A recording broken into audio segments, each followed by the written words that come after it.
Hello everybody, greetings to you all. Before I even say anything, thank you to that man of God who made it possible for me to flee totally from my attackers. Because the full story is with the police, the Togo police, I made sure that I took a copy so that if they are not able to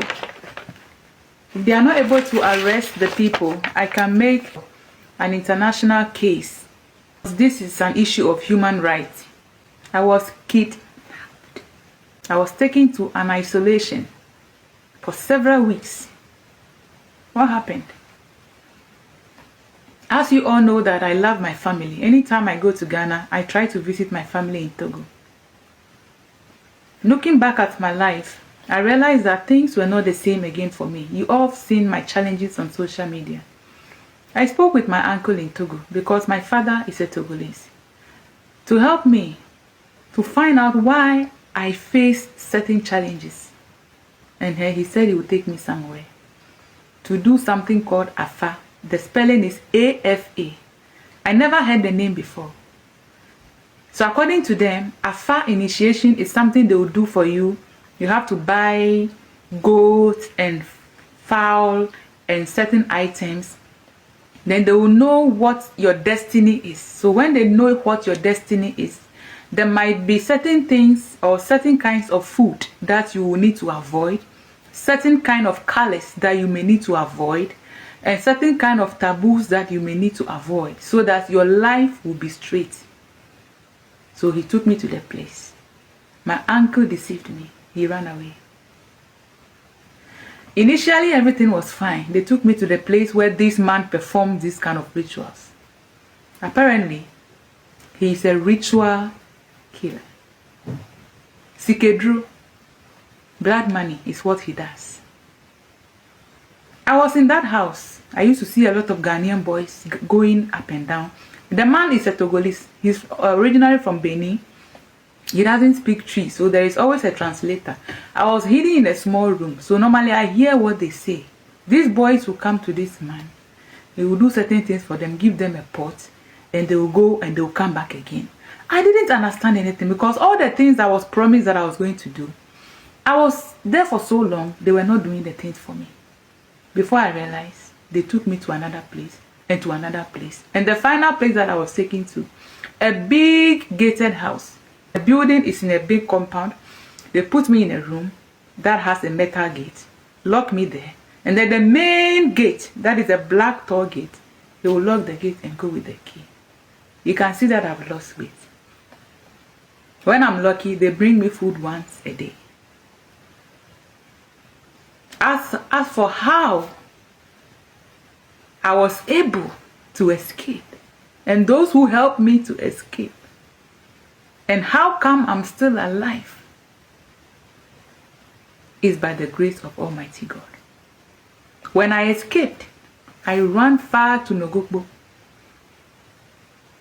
The Nogokbo vicinity, I'm talking about the Nogokbo shrine. All the people there know me because I spent 5 weeks there. I said, somebody want to take my life. I have not done anything to them, so they should rescue my soul because they did a lot of things to me, both spiritually and physically. When they bring me food to eat, I eat and I sleep and sleep and sleep until the next day. What I have seen with my eyes.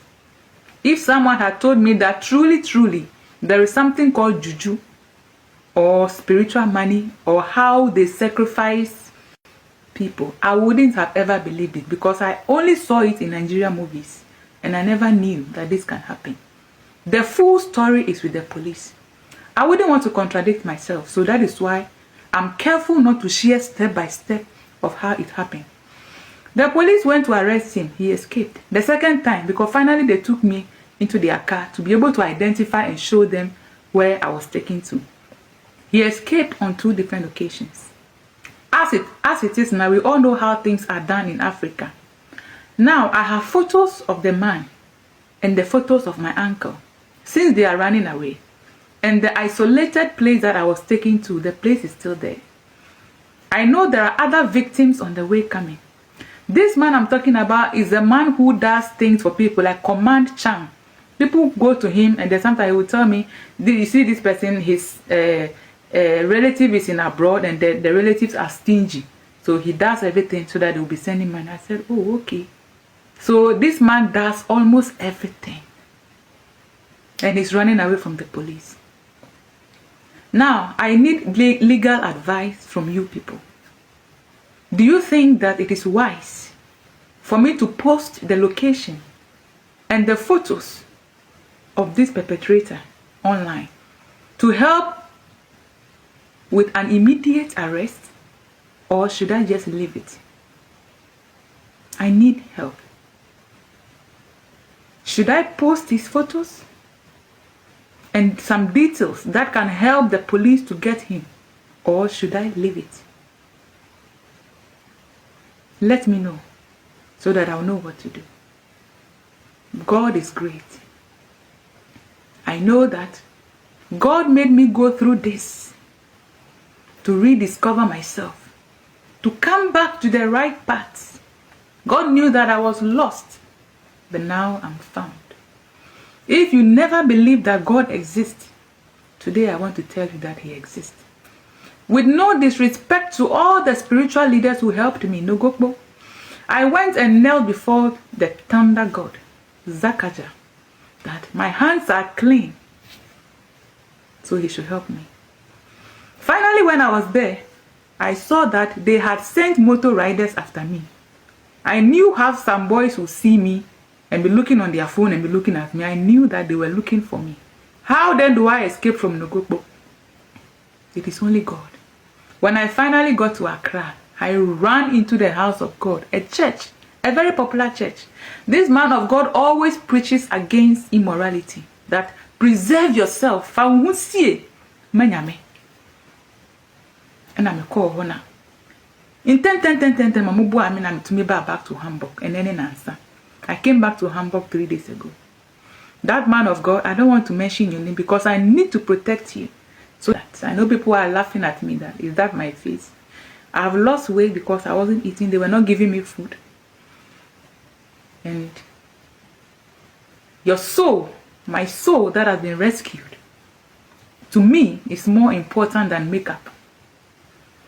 You can look so beautiful outwardly, but when you lose your soul, don't forget that a person may die and their soul may still be stranded on earth, looking for refuge, looking for peace, but they don't find peace.